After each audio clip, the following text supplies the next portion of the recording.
Just past 15 minutes over the top of the hour. 4 men arrested in Brooklyn, New York for their involvement in a disturbing new trend called knockout. And a New York state legislator is now drafting up a new bill to up the penalty for these crimes.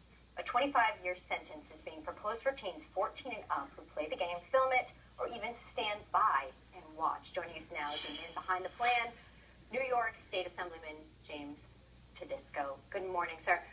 James, you're asking for a tougher sentencing here. What's behind that?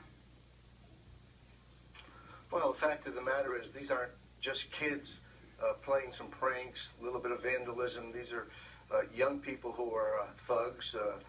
They're cowards. They're sneaking up on people, blindsiding them, sucker punching them, and not only destroying lives, but taking their lives in many instances. And we can't let kids use their youth as a way to get out of a serious and very violent series of incidents which are happening and continuing to expand. And I want to thank Fox to begin with for broaching the issue. It doesn't seem like the mainstream media really wants to pay any attention to it. They seem to have turned their back on this, and it is escalating right now. We have young people who are really gaining kudos and status in the gangs they're involved with by counting the number of knockouts they can make on innocent, honest, law-abiding citizens. And I appreciate the opportunity to talk about a bill I've sponsored to try to mitigate this and deter this violence. Sure.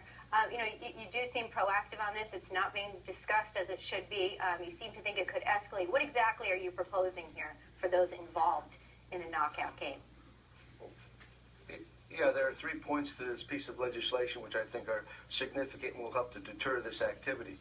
One, right now we have youthful offender status for many children who are under the age of 18, and that really is basically a slap on the wrist. A lot of these kids understand the law. They know maybe they'll get some community service if they're caught, or a couple months in a detention facility. Well, we can't accept that right now. There's got to be a serious crime. These kids, if you see the video, they're beating their chest, they're acting like big men.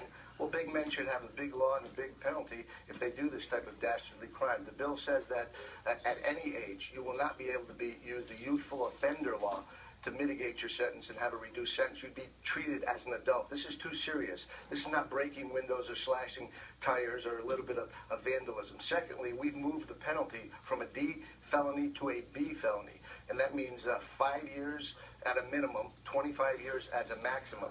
And also, they're being cajoled by the gang members around them. They may not be throwing the punch, but they're videotaping it, they're putting it on websites, they're tweeting it. Those individuals would know if they want to be a part of this, take part in this activity, they too would face these types of penalties. So we think it'll deter it in 2 ways. They'll realize there's going to be a serious penalty.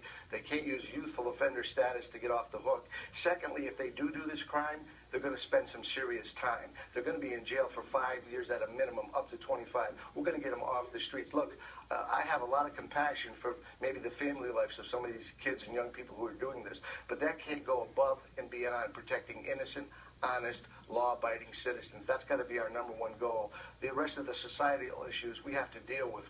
We have to help these kids in some way. Obviously, they're involved in sociopathic behavior. We've got to try to turn the corner on that. But first and foremost, we've got to protect like the 78-year-old lady who was knocked out, or a 12-year-old kid last week, or the gentleman just this past weekend. We can't allow that to happen. This is a serious crime. There's got to be serious time for it, and I think this will be a deterrent.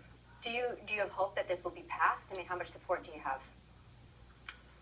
We're excited about it. We've got a primary sponsor in the Senate, Senator Hugh Farley. He's been there with the most seniority in the New York State Senate. He's a very effective legislator. And just this past weekend, we've got a Democrat who signed up on the bill. That's very significant because I'm outnumbered 4-1 in the New York State Assembly. We don't have the majority there. But this crosses demographic lines. This affects all of our constituents, and it may affect more of them as it's escalating. James, we think we have a good chance to pass it.